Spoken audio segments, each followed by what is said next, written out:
I'm Bohdana Korohod, a Ukrainian artist, currently based in Paris. I think the first reply is probably that I do it because I can't not do it. Uh, it's just like something that I feel. There is a very nice concept of one Ukrainian philosopher, Grigory Skovoroda, which in Ukrainian it sounds like srodna pracя, and it's not directly translatable, but it means labor that is like very close to you, almost like a family relationship.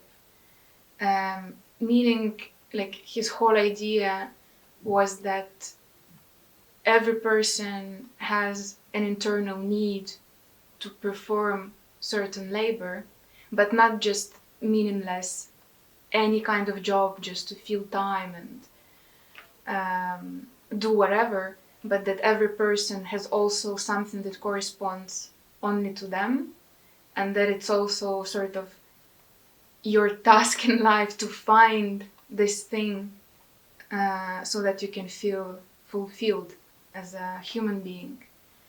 And I really like this idea, and I feel that maybe through doing artwork I can get closer to this thing. But I'm not saying that this is the thing.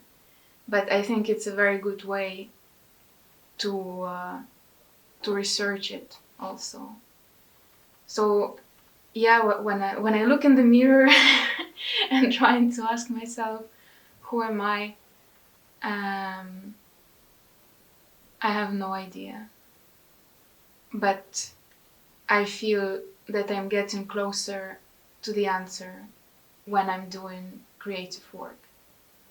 But when I was thinking about this question, the first thing that came to my mind was a French artist, Sophie Calle, and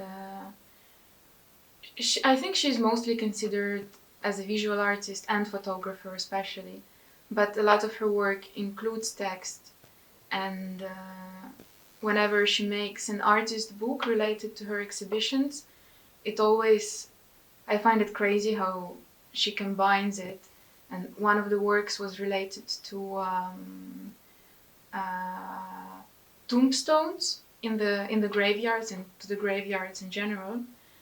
And during the exhibition, she would ask people to leave notes replying to the question, what do you do with your dead ones?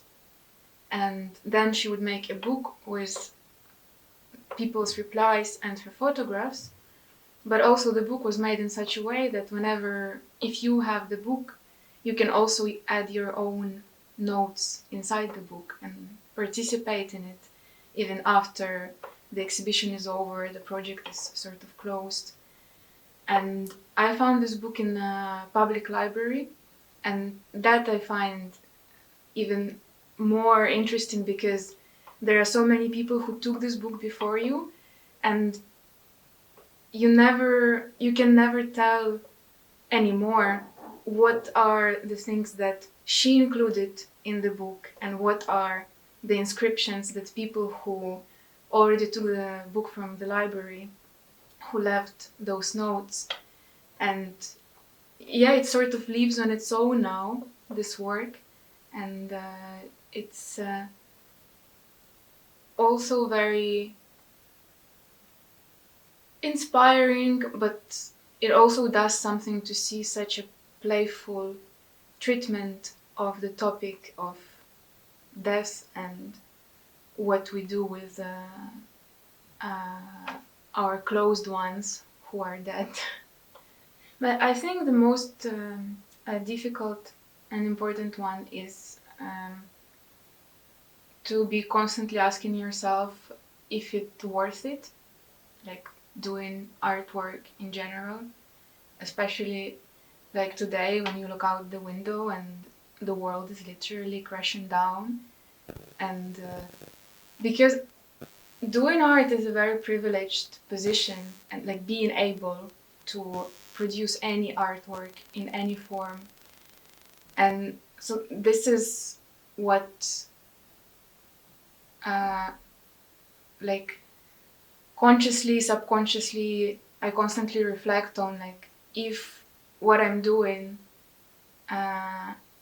is worth it right now. Because why am I having this privileged position? Why I don't, while, for example, my friends are at the trenches, at the front lines. So yeah, whenever I do something, and it also creates a lot of dilemmas, because in the creative process sometimes you also need to not think so much about the result or about the effect that it can produce, but just focus on the thing at certain parts of the way. Because in the end, I still think that it's very important, the relation that the work creates with the outside world, whatever it is. But when you constantly have this in the background, it's very difficult to find this part where you can dissociate or like take a step back for a second.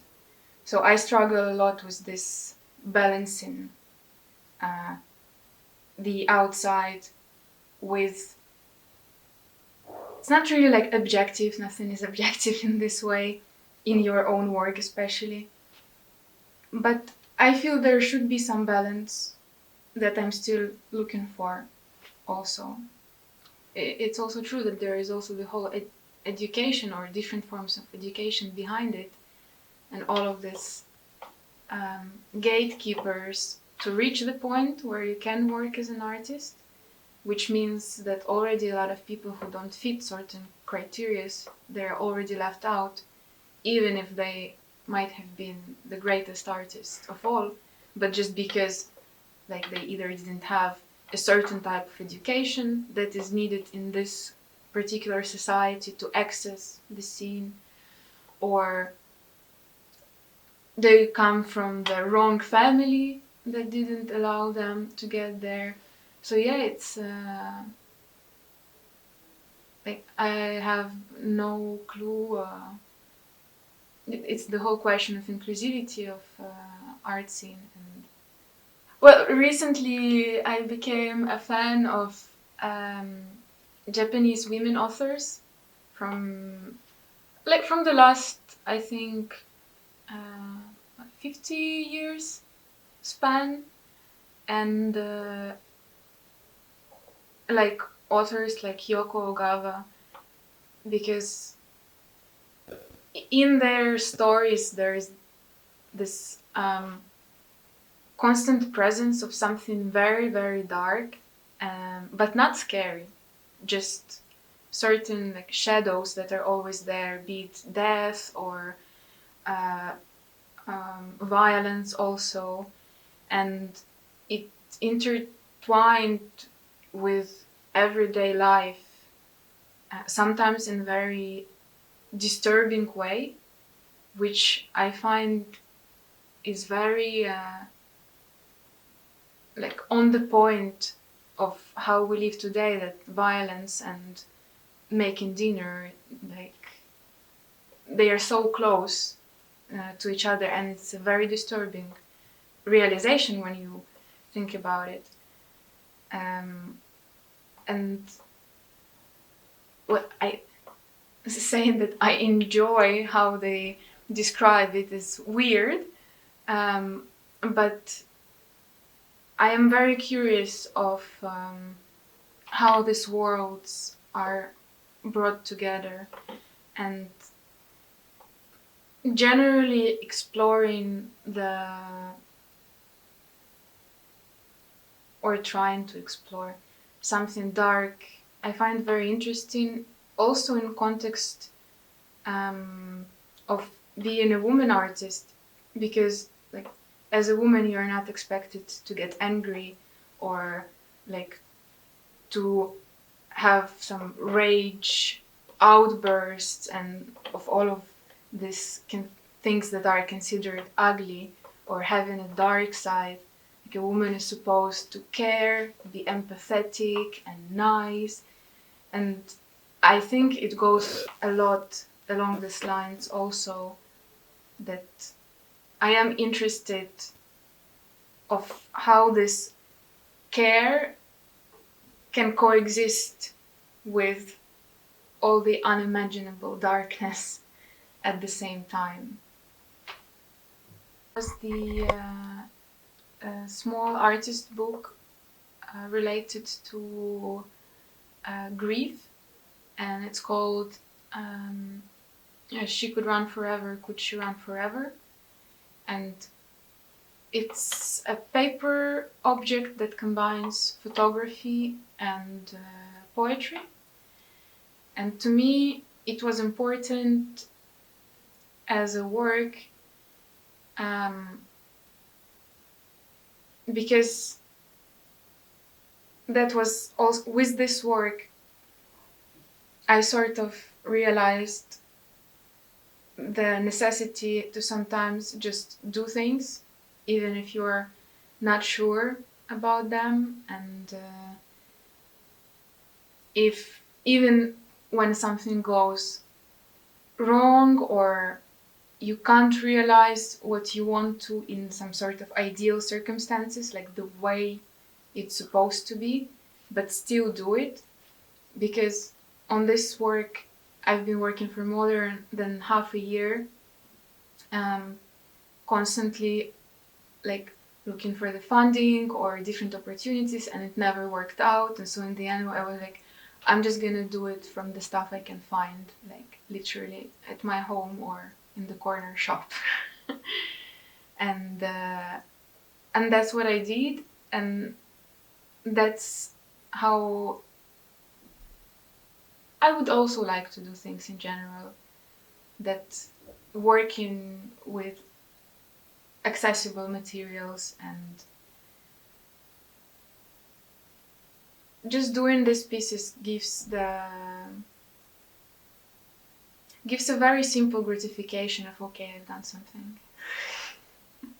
Which is sometimes necessary just to keep going on bigger projects as well.